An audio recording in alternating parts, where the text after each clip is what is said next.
What if we told you that in ancient Egypt, women could rule empires, run businesses, and stand beside gods? In the final chapter of our journey, we uncover the hidden strength of women in ancient Egypt, from priestesses and merchants to legendary queens like Hatshepsut and Cleopatra. We'll explore the daily lives of farmers, artisans, scribes, and soldiers, and we'll witness the final days of pharaonic power as Egypt falls under the shadow of Rome. But how did Cleopatra defy an empire and become one of the most iconic rulers in history? And why did Egypt, even in its final breath, still inspire awe and ambition across the ancient world? Join us now as we reveal the last secrets of one of history's most extraordinary civilizations. Before we begin, make sure to subscribe to our channel, Best of History and Mythology. Leave a like and turn on the bell so you won't miss our future historical deep dives. In ancient Egypt, women enjoyed a level of rights and independence that was rare in the ancient world. Unlike many other civilizations of the time, Egyptian women could own property, initiate divorce, run businesses, and even enter contracts. These legal and social privileges allowed them to play an active role in the economy and society, with many women working as weavers, bakers, and merchants. Wealthy women, in particular, could manage large estates, overseeing agricultural production and trade. One of the most striking aspects of the role of women in Egypt was their potential to wield political power.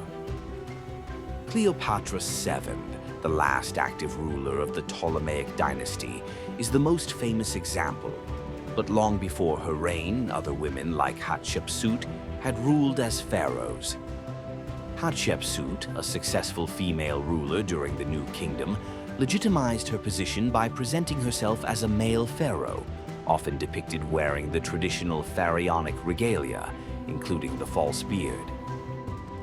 Her reign was marked by a flourishing of trade and monumental building projects, showcasing the ability of women to lead the kingdom with the same authority as men. In addition to their legal rights and political influence, women were also integral to the religious life of ancient Egypt. Many women served as priestesses in the temples of gods, such as Amun, Hathor, and Isis, playing crucial roles in religious ceremonies. The title of God's wife of Amun was one of the highest religious positions a woman could hold, giving her considerable influence within the powerful Amun priesthood, especially during the New Kingdom. Women were also venerated in Egyptian mythology. Goddesses like Isis, the mother and protector, and Hathor, the goddess of love and fertility, were central figures in Egyptian religion. These deities were often associated with both creation and destruction, reflecting the dual roles women played in society as nurturers and protectors. The prominence of these goddesses reinforced the cultural respect for women, linking their earthly roles to divine power. Though Egyptian society was patriarchal, with men typically holding the highest offices in the state and military, the relative freedom and status of women in areas such as property ownership, divorce, and religion set Egypt apart from other ancient civilizations like the Romans or Assyrians. Egyptian women's legal rights were enshrined in written contracts and recognized by law, allowing them to take disputes to court, much like their male counterparts. This progressive stance on the role of women in ancient Egypt ensured that, from queens like Nefertiti to everyday merchants and priestesses, women played a crucial part in shaping the economy, culture, and politics of one of the greatest civilizations in history. Their influence continued to resonate even after the Ptolemaic era, as later rulers such as Cleopatra maintained Egypt's unique tradition of female leadership. In a world where most women were silent, Egyptian women ruled, owned land, and led temples. Do you think ancient Egypt was more advanced in gender equality than today's societies? Share your thoughts below after watching. Daily life in ancient Egypt revolved around the Nile River, which provided the fertile land necessary for agriculture, the backbone of the Egyptian economy. Most Egyptians were farmers who worked the fields, growing crops such as wheat, barley, and flax. The Nile's annual flooding deposited nutrient-rich silt onto the farmlands, ensuring a stable food supply. This agricultural abundance allowed the Egyptian population to thrive, supporting not only farmers but also a class of artisans, traders, and scribes who contributed to the prosperity of one of the world's greatest civilizations. Family life was central to Egyptian society. Households often consisted of extended families, and marriage was a common practice for both love and practical reasons, such as maintaining family wealth or forming alliances. Women played a significant role in running the household, raising children, and often managing small businesses. Religion permeated every aspect of daily life in ancient Egypt. Egyptians worshipped a vast pantheon of gods, each responsible for different aspects of existence, such as fertility, the afterlife, and protection. Temples dedicated to gods like Ra, Osiris, and Isis were the centers of both religious and economic life, as they often served as places of employment and land management. The religious festivals, which occurred throughout the year, provided a time for celebration, feasting, and worship, strengthening the bond between the people and their deities. Work in Egypt was varied depending on social class and occupation. Artisans and craftsmen were highly respected for their skills, creating the statues, jewelry, and inscriptions that adorned temples and tombs. The construction of grand monuments, such as the pyramids or the temples of Karnak, required the labor of many skilled workers who were paid in food and goods rather than currency. Meanwhile, traders and merchants traveled along the Nile and to foreign lands like Nubia, the Levant, and Mesopotamia, exchanging goods like gold, linen, and papyrus for exotic products such as incense and ebony. Scribes, who were highly educated, held an essential place in society, managing the kingdom's administrative and economic affairs. They documented taxes, land transactions, and religious texts, ensuring the smooth functioning of the government. Knowledge of reading and writing was restricted to a small portion of the population, giving scribes significant social standing and influence. Entertainment in ancient Egypt was closely tied to both religious festivals and the Nile. Music, dance, and games like Senet, an early board game, were popular pastimes. The Nile River itself provided opportunities for fishing, boating, and swimming, adding to the leisurely aspects of Egyptian life. Whether working in the fields, crafting elaborate art, or participating in religious festivals, the people of Egypt contributed to the strength and longevity of their civilization, which would go on to influence later civilizations such as the Romans, the Hittites, and the Assyrians. The Ptolemaic Dynasty, 305–30 BCE, marked a unique chapter in the history of Egypt, blending Greek and Egyptian traditions to create a new era of cultural and political power. Founded by Ptolemy the Pharaoh Soter, one of Alexander the Great's trusted generals, the dynasty began after Alexander's conquest of Egypt.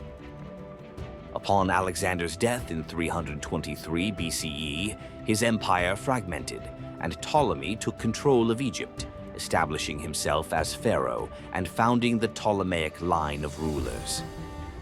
Under the Ptolemies, Egypt flourished as a center of learning and commerce, most notably through the creation of the famous Library of Alexandria. This library, along with the Great Lighthouse, became symbols of Egypt's intellectual and architectural prowess. Alexandria, the capital city founded by Alexander the Great, became one of the most important cities in the ancient world, attracting scholars, scientists, and philosophers from across the Mediterranean. The The Ptolemaic rulers, though of Greek origin, embraced many Egyptian customs and presented themselves as successors to the pharaohs. They adopted Egyptian religious practices, portraying themselves as gods in the same tradition as earlier pharaohs like Ramses. Temples, such as the Temple of Horus at Edfu, were built during this time, demonstrating the blending of Hellenistic and Egyptian architectural styles. However, the Ptolemies were not without internal conflict. Dynastic struggles and power battles frequently destabilized the kingdom. Rivalries between family members for the throne led to periods of political instability, and as a result, Egypt's influence in the Mediterranean waned. Despite this, the dynasty managed to hold on to power for nearly 3 centuries. The most famous ruler of the Ptolemaic Dynasty was Cleopatra VII, who sought to restore Egypt's independence and secure its power in a world increasingly dominated by Rome. If this journey through power, culture, and collapse has inspired you, then hit subscribe to our channel, Best of History and Mythology, leave a like, and turn on notifications, so you never miss the next story that shaped our world. Cleopatra aligned herself with both Julius Caesar and later Marcus Antonius, Mark Antony, in an effort to resist Roman encroachment. The legacy of the Ptolemaic dynasty is a fascinating blend of Greek and Egyptian cultures, a fusion that influenced art, architecture, and religion in ways that lasted long after the fall of the dynasty. The Ptolemies, especially figures like Cleopatra, left an indelible mark on Egyptian history, ensuring that the kingdom remained one of the most celebrated civilizations of the ancient world, even as it transitioned into the era of Roman rule. The end of ancient Egypt came with the Roman conquest in 30 BCE, following the defeat of Cleopatra VII and Marcus Antonius at the Battle of Actium. This battle, fought in 31 BCE between the forces of Octavian, later Augustus, the future first emperor of Rome, and the combined fleets of Cleopatra and Antonius, marked the final blow to Egypt's independence. After their defeat, both Cleopatra and Antonius committed suicide, leaving Egypt vulnerable to annexation by the Roman Empire. With Cleopatra's death, the Ptolemaic dynasty, which had ruled Egypt for nearly 300 years, came to an end. Egypt was officially annexed by Rome and became a province, marking the conclusion of over 3 millennia of Egyptian pharaonic rule. Octavian returned to Rome as a hero, and Egypt, with its vast wealth and agricultural resources, was placed directly under his control, becoming the personal property of the Roman emperor. The Roman conquest had profound effects on Egypt's political and social structure. Although the pharaohs were gone, the Romans maintained many aspects of Egyptian culture, including religious practices. Egyptian deities like Isis continued to be worshipped, and temples were still built, albeit with Roman architectural influences. Alexandria remained a major center of trade and learning under Roman rule, but the grandeur of Egypt's ancient civilization began to fade as it became integrated into the larger Roman Empire. Economically, Egypt became one of Rome's most valuable provinces, primarily for its ability to produce vast quantities of grain. The fertile lands along the Nile River ensured that Egypt was the breadbasket of the Roman Empire, feeding its vast population and military forces. This agricultural wealth made Egypt critical to the stability of the Roman state, and as such, Roman emperors closely monitored and controlled the province, placing it under the administration of a Roman prefect rather than a traditional governor. When Egypt fell to Rome, it marked the end of over 3,000 years of pharaohs. Do you think ancient Egypt should be remembered more for its greatness or for how it ended? Tell us what you think in the comments. Though Egypt's political independence was lost, its cultural and intellectual influence continued to endure. The legacy of ancient Egypt captivated the Romans, who incorporated elements of Egyptian art, religion, and even royal customs into their own practices.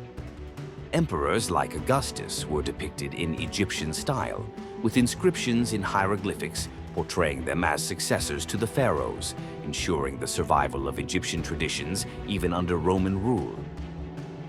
The end of ancient Egypt signaled a new chapter in the history of the Mediterranean, where Rome became the dominant power. Yet the memory of Egypt as one of the world's greatest civilizations, with its monumental achievements in architecture, religion, and governance, remained. The Nile still flows, and so do the stories. Thank you for watching, and see you in the next journey, always here on Best of History and Mythology.